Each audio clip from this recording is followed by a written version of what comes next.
தேர்தல் நெருங்கியாச்சு. இன்னும் ஓட்டு போட 22 நாள் மட்டும்தான் உங்க கையில இருக்கு. இந்த 22 நாள்ல நம்ம தமிழ்நாட்டோட ஒரு 5 வருஷம் தலையெழுத்த மாத்தி எழுதுறதுக்கான ஒரு அரிய வாய்ப்பு. திமுக எப்படி ஆண்டுச்சு அப்படின்னு உங்களுக்கு நல்லா தெரியும். அதிமுக எப்படி ஆண்டுச்சு அப்படின்னு நல்லா தெரியும்.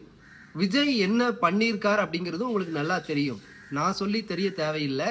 இன்னைக்கு விஜய் கட்சியினர் என்னென்ன வேலை இதுக்கு முன்னாடி செஞ்சுக்கிட்டு இருந்தாங்க, இப்போ உங்க தொகுதிக்கு இன்னைக்கு ஓட்டு கேட்டு வரக்கூடிய நபர் இதுக்கு முன்னாடி என்ன வேலை செஞ்சுக்கிட்டு இருந்தாங்க அப்படிங்கிறத நல்லா பாருங்க. சினிமா கிடையாது. இன்னைக்கு நான் இன்னைக்கு தேர்தலில் போட்டியிட்ட உடனே நான் சிஎம் ஆயிரலாம் அப்படின்னு கனவுகளோட இன்னைக்கு விஜய் கட்சியினர் வராங்க. அந்த கனவுகளுக்கு விடை கொடுக்கக்கூடிய நாள் 23ஆம் தேதி, ஏப்ரல் 23ஆம் தேதி உங்க கையில நீங்க வைக்கக்கூடிய மை இந்த தமிழ்நாட்டோட தலையெழுத்தை மாத்தி எழுதக்கூடிய ஒரு அரிய வாய்ப்பு. இன்னைக்கு பலர் பேசிக்கிட்டு இருக்கலாம். இன்னைக்கு ஏடிஎம்கே வரும், டிஎம்கே வரும், டிவிக்கே வரும், நாம் தமிழர் வருவாங்க அப்படின்னு பலர் அவங்கவுங்க கட்சிக்காரங்க அவங்கவுங்க கட்சியை பெருமையை பேசிக்கிட்டு இருப்பாங்க. பொதுமக்களாகிய நீங்க என்ன நினைக்கிறீங்க அப்படிங்கிறத வச்சுதான் இந்த வரக்கூடிய எலெக்ஷன் ரிசல்ட் இருக்கும்.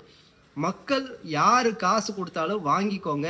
யாரு காசு கொடுத்தாலும் வாங்கி யாருக்கு சரியான நபர் அப்படிங்கிறத அந்த தொகுதியில நிக்கிற நபரை தேர்ந்தெடுங்க. யாரு அடுத்து சிஎம்மா வரணும் அப்படிங்கிற ஒரு தெள்ள தெளிவான ஒரு முடிவை எடுங்க.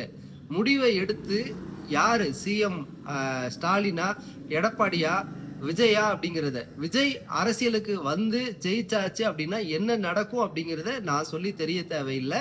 நீங்களே தெரிஞ்சுக்கோங்க. ஒரு திரைப்பட டிக்கெட்டை, சினிமா டிக்கெட்டை கூட கட்டுக்குள்ள வரக்கூடாத ஒரு சூழலை வச்சுக்கிட்டு கோடிக்கணக்கான பணத்தை சம்பாரிச்சுக்கிட்டு இன்னைக்கு அரசியலுக்கு வந்திருக்கிற விஜய்க்கு உங்கள் ஓட்டு இருக்குமா அப்படிங்கிறத தீர்மானிச்சுக்கோங்க.